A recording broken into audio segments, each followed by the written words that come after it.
నిన్నిడిసేదే లేదు బిడ్డ. నువ్వు హైదరాబాద్ లో కనిపి నీ గుద్దలకెళ్ళి రాడ్డేసి రెండుగా జీరుతారు మా పొరగాన్లు. నువ్వెంత, నీ అవకాశం ఎంతరా బాడకవు.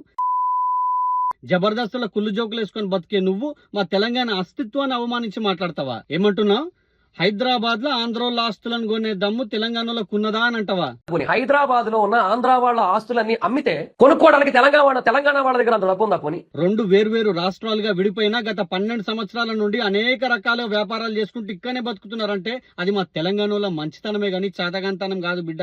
ఆంధ్రోళ్ళ ఆస్తులు అని అంటున్నావు. ఎంతున్నారా మీ లొటపీస్ ఆస్తులు?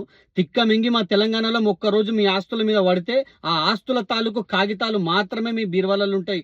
కొడక ఆడ గ్రౌండ్ ఏముండదు. తెలంగాణలో రరే ఆకలినైనా తట్టుకుంటాం గానీ అవమానాన్ని సాయించాం బిడ్డ. ఇట్లా ప్రాంతాల మధ్యన చిచ్చు పెట్టే వీనాసుంటోని సీమాంధ్ర ప్రజలు కూడా వీన్ని కనిపించిన దగ్గరనే ఉత్కారాయాలి. నీ ఫోన్ నంబర్ కూడా స్విచ్ ఆఫ్ వస్తుంది. రరే మహేందర్, చూద్దాం నీ జీలు ఎంత దమ్ముందో. కలుద్దాం తొందరలోనే. జై తెలంగాణ.